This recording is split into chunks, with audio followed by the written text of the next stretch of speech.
Hello and welcome to Tuesday Newsday, your number one resource for the entire week's worth of VR news. I do want to mention that thanks to all of you, we just got Twitch affiliates. So to celebrate today, as scheduled, we'll be holding the very first affiliate stream. Stop by, say what's up, let's talk VR, or really just have a good time. Either way, I'd love to see you there. So let's get right into the news. Pavlov, my personal favorite dedicated VR shooter, as well as the shooter that usually has the highest player population for VR, usually sitting in the top 25 for Steam VR games, is now getting an official Oculus Quest release using a dedicated build called Pavlov Lite. The cooler part of this whole thing is that this build will be entirely free to play. It still isn't confirmed whether the Quest will be getting an actual Oculus Store release of Pavlov Lite, or if the game will be sideload only, but based off of comments from Dave, the lead developer, it does seem apparent that an official store release is the goal. Also, I should mention that the Lite component of the title doesn't come without some weight. There will likely be no crossplay between Quest users and PC VR users. Dave has said before, quote, "It's fundamentally not ideal to have crossplay, even though it's possible." Says Vils in the tweet. With a low-key flex, he continues, example,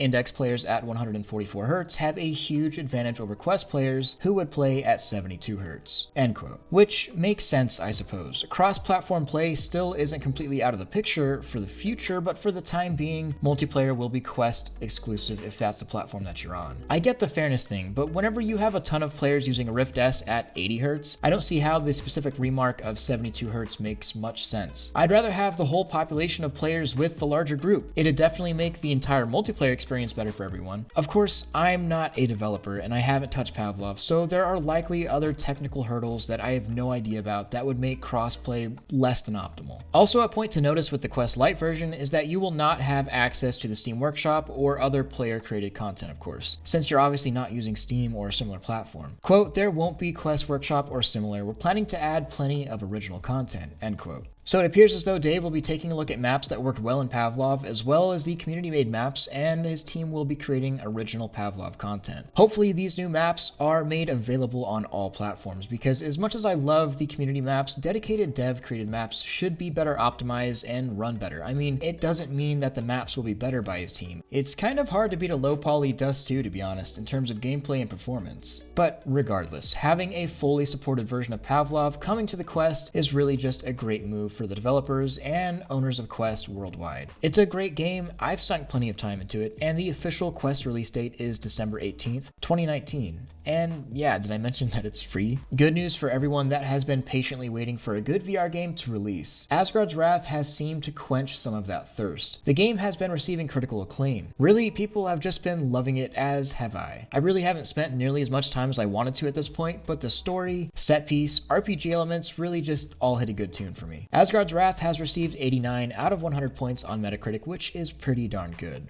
A lot of money and time has been thrown into these games, so it's a very good feeling seeing a VR game succeed and actually be a good game, not just a good VR game, because there is certainly a difference. Just a short tidbit from IGN. Asgards Wrath is a fantastic action-adventure RPG that can stand with the best of them on console and PC. But the fact that it's meticulously crafted for VR means that it sits in a league of its own. And I couldn't say it any better myself. Worst part about it, Oculus exclusive, but Revive if you really want to play a good game. Now we're off to a meme break! This is so true. How many times have I smacked a wall because I didn't do a play space check, using that awkward waddle with your arms out to make sure you aren't actually directly facing your PC about to smash it with a virtual club. Or even worse, absolutely falcon punching someone because they're just trying to walk by. Some say VR is antisocial because you're pulled back from normal society and you're in a headset. Damn right, now get out of my play space. And back to the news. Unfortunately, the HTC Vive Cosmos has been receiving the worst reviews of any HTC VR product on Amazon lately, as well as a few other outlets. Don't be fooled if you go over to the HTC Vive Cosmos Amazon page by the 2,000 reviews and 4 stars though. Reviews for the Vive, Vive Pro, and a few other products are all clumped into the same review pool to make their new products look better. Another great example example is the Best Buy page, sitting at barely 2 stars with 4 1-star reviews and 3 4-star reviews, all basically listing the problems that I've personally had with it. That being, the tracking is a little bunk, everything is pretty bulky and awkward feeling, and software just isn't there yet. That's also why I've held off on my own videos, at least regarding a full review of it, because I've already said my piece about how it's kind of a mess right now, and apparently there are some big software updates coming really soon. So hopefully I can get a review that won't be outdated by a huge update that fixes my personal problems with the headset. I personally like the fit. It's actually at least moderately comfortable, just the weight is in weird spots, and the controllers for me have been lasting a little short of 4 hours, which is better than the claimed 2 hours, but still not ideal.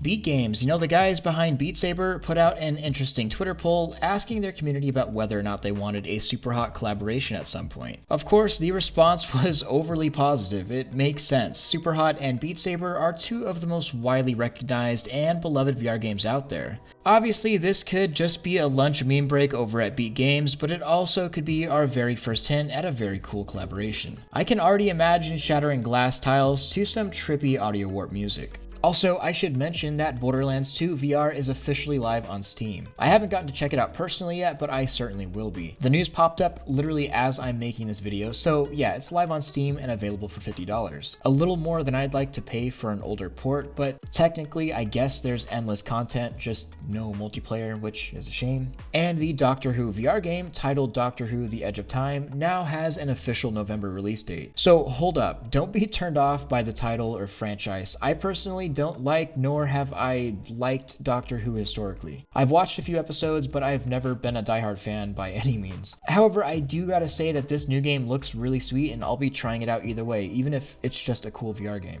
Talking shortly with developers, it does seem that this game is playable even if you have zero experience within the lore of Doctor Who, so hold up for November. I'm looking forward to the release. Looks solid so far, and it will be releasing on Rift, Steam, Viveport, as well as PlayStation VR. Are you planning on getting Asgards Wrath or Borderlands 2? Have you played either one of them? Let me know about it. I love seeing the comments. Don't forget to stop by tonight for the juicy first affiliate stream. It's going to be a great time. That's twitch.tv/ThrillOwoo. And that wraps up the week's news, everyone. I hope you enjoyed. Make sure you leave a like on this video if you loved it. Subscribe if you want more of this, and hit that freaking bell if you just can't live without it. Much love.